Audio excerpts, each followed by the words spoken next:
नमस्कार, welcome to my channel Mukta home science classes. आज हम बात करेंगे मैन्युफैक्चरिंग ऑफ लिनन।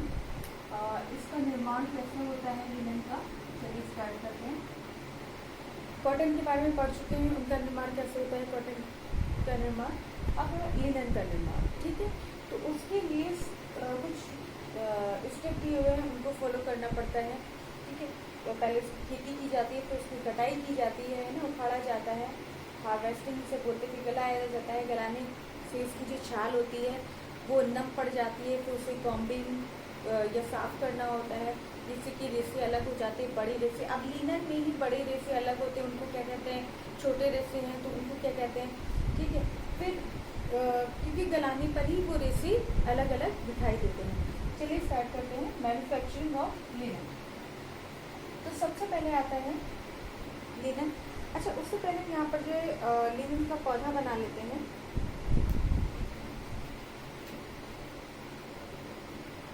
ये लिनन का पौधा है,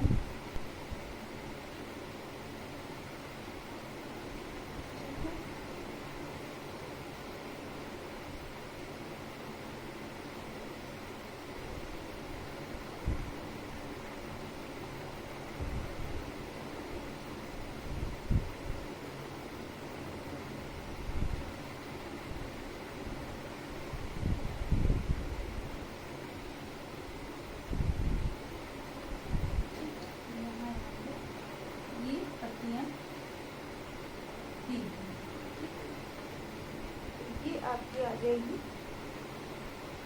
लिनन का पेड़, ठीक है। ये हो जाएगा बीज, जड़ और पत्ती।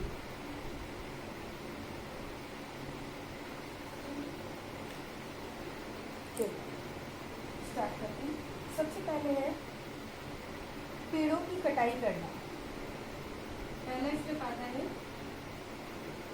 पेड़ों की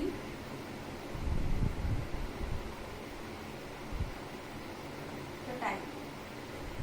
अब पेड़ों की कटाई को और क्या बोलते हैं, हार्वेस्टिंग।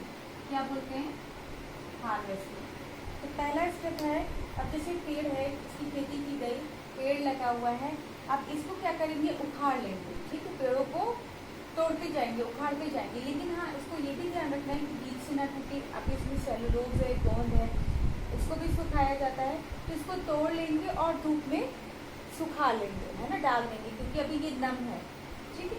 इसकी जो ऊपरी छाल है इसको अलग करना होता है, तो उसे पानी में गलाया जाएगा या ओस में गलाया जाएगा। इसके थ्रू इसे जो है इनके रेसे अलग किए जाते हैं। तो पहला स्टेप क्या है, पेड़ों की कटाई करना, इसे बोलते हैं हार्वेस्टिंग। दूसरा पेड़ों की कटाई करना, और दूसरा आता है, दूसरा है सुखाना तथा हिलाना या साफ करना। अब ये देख लीजिए, सुखाना, हिलाना व साफ करना। सुखाना, हिलाना या साफ करना। अब इसे क्या बोलते हैं, इसे डाइंग या रिपीलिंग बोलेंगे। क्या बोलेंगे, ड्राइंग, ड्राइंग और रिपीलिंग।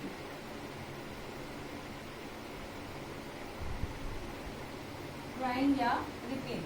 अब ये देखिए, सबसे पहले पेड़ों की कटाई की जाएगी, तोड़ ली जाएगी, मतलब उखाड़ लिया जाएगा उसे, तो उसे बोलते हैं हार्वेस्टिंग। फिर सुखाना, हिलाना या साफ करना।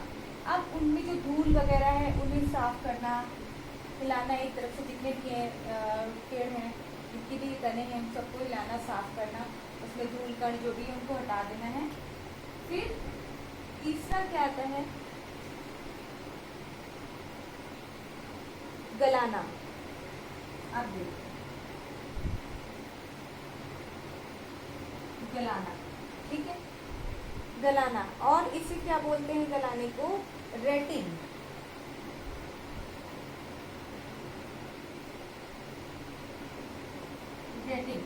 अब देखिए, गलाने में भी कई स्टेप फॉलो होते हैं गलाने के लिए। क्योंकि जैसे बहते पानी में गलाना या रुके हुए पानी में गलाना, लकड़ी की टंकी में गलाना, है ना, ओस में गलाना, तो इन सब में गलाने से ये जो ऊपरी छाल होती है पेड़ की तो वो अलग हो जाएगी, नम होगी तो अलग हो जाएगी। इसमें क्या है, पहले पेड़ों के को उखाड़ लेंगे, ठीक है, हार्वेस्टिंग। उखाड़ने के बाद उसे सुखाएंगे, सुखाना, हिलाना या साफ करना। अब जैसे धूप में उसे सुखा देंगे तो जितना भी वो है उसके अंदर जो सेल्यूलोज है वो इकट्ठा हो जाता है और मॉइस्चर उड़ता है और जो ऊपर की छाल है वो अलग होने की कोशिश करती है, यानी सिकुड़ने लगती है। फिर एक गलाना ड्रेटिंग। इसमें क्या होगा कि इसे फिर जब वो सूख जाएगा तो उसे गलाया जाएगा, ठीक है। किसमें गलाया जाएगा, बहते पानी में, रुके हुए पानी में, ओस में, है ना, इस तरीके से लकड़ी का बना जो टंकी जैसा है उसमें गलाना। तो ये इसे नोट कर लेते हैं किन किन में गलाया जा सकता है, जैसे ओस द्वारा,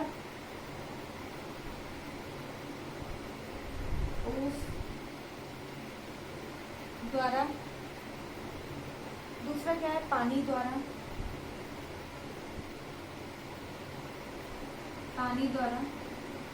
अब ये पानी द्वारा जो दिया हुआ है ये दो तरीके से होता है, रुके हुए पानी, या बहते हुए, ठीक है, क्योंकि झरने में भी गलाने के लिए डाल देते हैं, नदियों में, तालाबों में, इस तरीके से गलाने की प्रक्रिया की जाती है। और क्या है, लकड़ी द्वारा,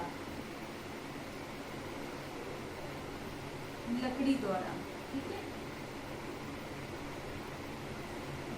ठीक है। तो इन तीन तरीके से इसे गलाया जाता है। रेशों को, यानी ऊपरी जो छाल इसे प्राप्त हुई है, इससे मतलब ये जो पेड़ है इसको गलाया जाएगा ओस द्वारा, पानी द्वारा और लकड़ी द्वारा। जो बड़े बड़े लकड़ी के टैंक है उनमें डाल दिया जाता है तनों को, जिससे कि ऊपरी छाल है वो अलग हो जाती है और उसमें से मॉइस्चर होने के कारण रेशा अलग हो जाता है, उसका गोंद हट जाता है, ठीक है। फिर क्या होगा, नेक्स्ट स्टेप है तोड़कर रेशों को अलग करना, ठीक है, तोड़कर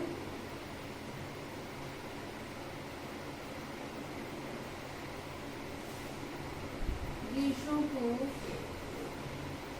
अलग करना। अब ध्यान रखना होगा, ये देखिए, तोड़कर इसे अलग करना यानी ब्रेकिंग एंड स्केचिंग।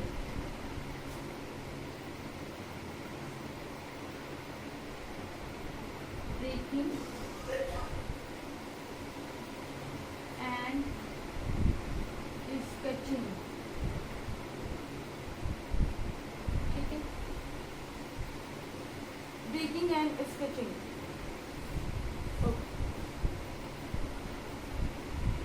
इसमें क्या होगा, तोड़कर रेशों को अलग कर लिया जाता है और इसमें क्या होगा कि इसमें दो तरीके से, यानी जब रेशों को तोड़ा गया, जो तना है उसे तोड़ा गया, तो कुछ रेशे हैं जो बीच से टूट जाते हैं, वो खराब क्वालिटी के इससे कपड़े बनते हैं। तो जो बड़े रेशे हैं, बड़े रेशे छोटे रेशों को बोलते हैं तो, और बड़े रेशे जो प्राप्त होते हैं उन्हें बोलते हैं लाइन। ये ध्यान रखना है, इस पेपर में आता है कि छोटे रेशों को क्या बोलते हैं और बड़े रेशों को क्या बोलते हैं, ठीक है। तो ये चीज हो गई। फिर नेक्स्ट स्टेप आता है कंघी करना या साफ करना। कंघी करना साइड है, कंघी करना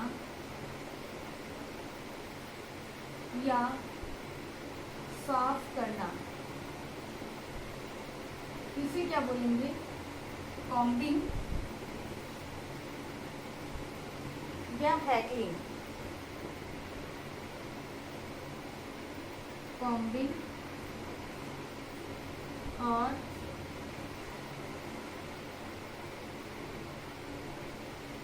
हैकलिंग, तो ये चीजें आ गई, यानी कंघी करना या साफ करना। पेड़ों की कटाई करना, हार्वेस्टिंग, सुखाना, हिलाना या साफ करना। अब जो तना है उसे तोड़ लेंगे, उखाड़ते जाएंगे, उसे हार्वेस्टिंग बोलेंगे। दूसरा है सुखाना, हिलाना, साफ करना, यानी इसे धूप में सुखा लेंगे, साफ कर लेंगे। फिर आता है गलाना, रेटिंग, सुखाने को बोलते हैं ड्राइंग एंड रिपलिंग। इस तरीके से भी आ जाता है कि इनको सीक्वेंस में लगाओ, harvesting, rippling, retting, breaking and stretching. ठीक है, इस तरह से किसी कॉम्बिंग या हैकलिंग उसकी जगह पे आ गया। तो ये स्टेप होते हैं। ठीक है, गलाया गया, फिर तोड़ कर रेसों को अलग कर लिया गया, कंघी करना या साफ करना, इसे स्केचिंग बोलते हैं, हैकलिंग बोलते हैं, कॉम्बिंग या हैकलिंग। फिर नेक्स्ट स्टेप है कताई। ये जो है बहुत इम्पोर्टेंट पार्ट है, क्योंकि सभी में आता है कताई, स्पिनिंग बताया था कि ये जो है रेसों से धागे का निर्माण करते हैं, स्पिनिंग के बाद आता है बुनाई, जिसे बोलते हैं वीविंग, और फिर है परिसज्जा।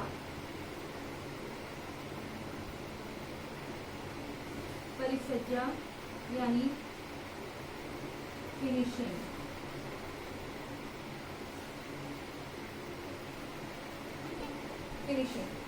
चलो ये देख लेते हैं। सबसे पहले पेड़ों की कटाई करना, जिसे हार्वेस्टिंग बोलेंगे। इसमें जो पेड़ है उसे उखाड़ लेंगे। फिर है सुखाना या हिलाना, साफ करना। जो उखाड़ा गया पेड़ है उसको धूप में सुखा लेंगे और इसमें की जो गंदगी है वो हटा लेंगे। ये जिसे ड्राइंग एंड रिपील बोलते हैं।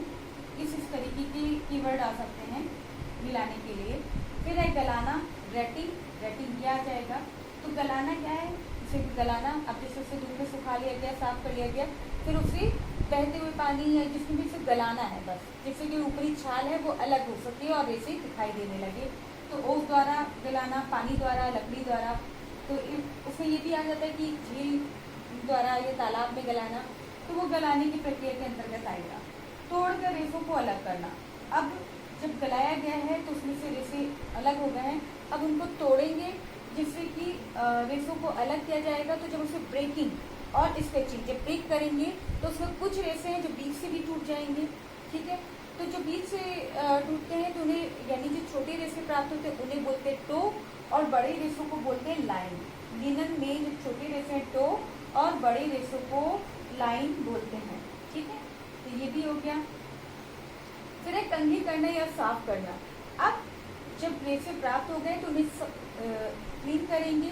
तो जब कॉम्ब करेंगे तो कुछ रेसे छोटे अलग हो जाएंगे, बेकार की क्वालिटी के अलग हो जाएंगे, अच्छी क्वालिटी के लंबे रेसे अलग हो जाएंगे।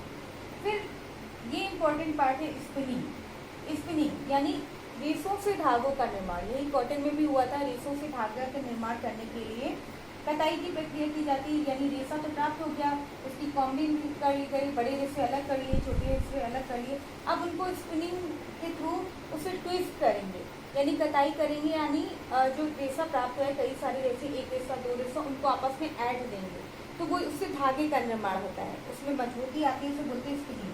फिर आता है वीविंग, बुनाई। अब धागा तैयार हो चुका है। ठीक है, धागा ये तैयार हो गया है, अब उसकी बुनाई करेंगे। ठीक है, बुनाई करेंगे। कौन सी बुनाई? इसमें जैकर्ड, विशेषकर जैकर्ड बुनाई का प्रयोग करते हैं। ये एक टाइप्स है जैकर्ड बुनाई लिनन में।